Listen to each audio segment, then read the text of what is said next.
It is a developing country and is even lesser than the BRICS countries. Just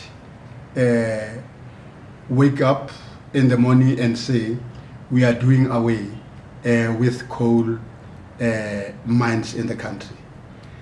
There is a larger deposit of coal in this country, and I don't think God was stupid to put such a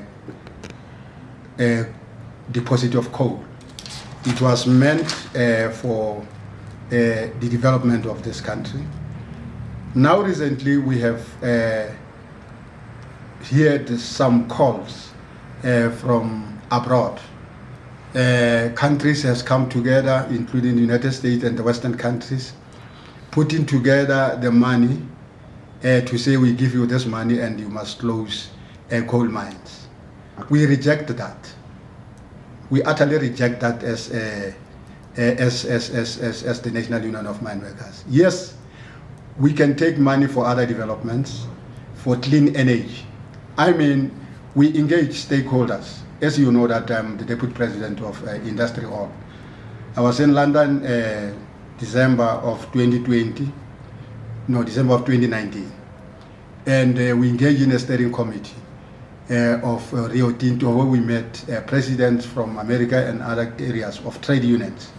And it was confirmed that there's a technology of clean coal, which can clean coal in that meeting. So there's that technology, it has been developed, that technology of cleaning coal.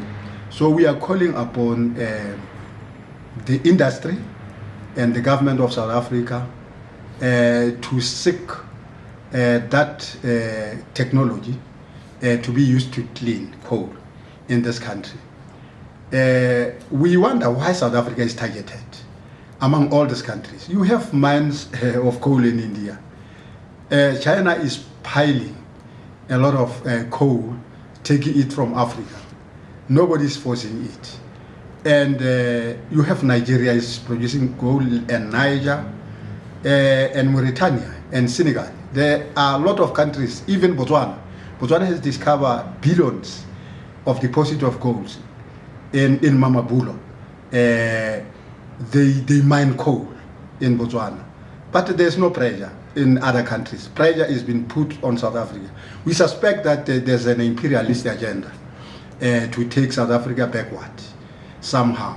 So we reject that. We want to put it very clear that in this issue of coal, we support the Minister of the Mineral, Comrade Samson Gwede Mantashe. He has been called by many names for what he has stand for. They call him a coal fundamentalist and so on.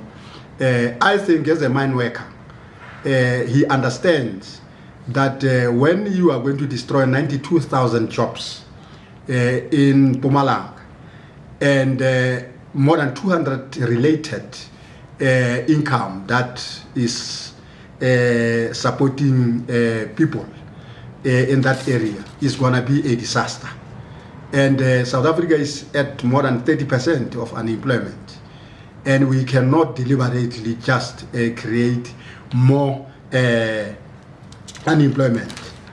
And we know that in the United States of America, especially in Pennsylvania, where there were coal mines, after the closing of such coal mines, there is major poverty in that area. People are suffering in Pennsylvania.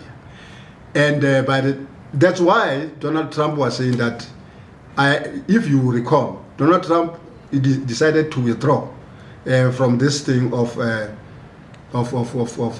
climate, and his argument was that we cannot only have deposit of coal in the United States of America. We close the mine and people are suffering. I want to open these mines. He was on the process of opening the mines because people are suffering. The communities that were surviving through coal deposit in such countries are suffering. Coming to the issue of pollution, we are mindful of the fact that there's a pollution that is causing climate change and so on. And South Africa's contribution to that is very low, is 1% actually, compared to other countries like, because it's not only coal that is polluting the climate. the climate is being polluted by other chemicals that comes from bigger industries that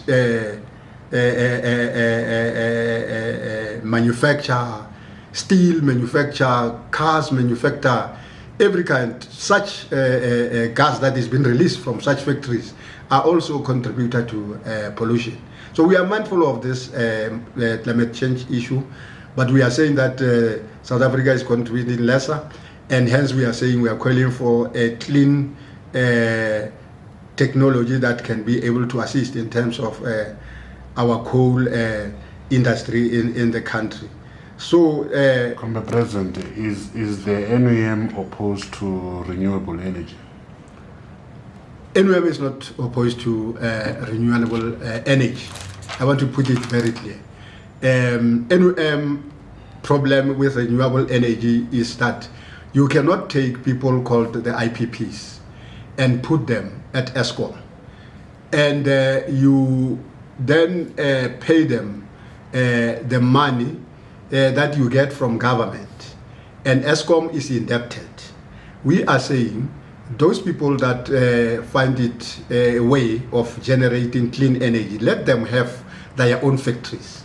Like anyone who comes to this country to invest, he will establish a factory and people will work. Yesterday I engaged the Minister of Minerals while we were in the meeting to say why Eskom cannot develop this new renewable energy itself. The minister said, no, we have given them that license. They have the right to do that. If they don't do that, it is their decision. But they have that license of renewable energy that they can develop themselves at their own space without bringing any person inside. So NUM is not against renewable energy. We are against a situation whereby it is used for extracting billions from Eskom, and Eskom is indebted, and intention is to collapse Eskom. That's our position on renewable energy.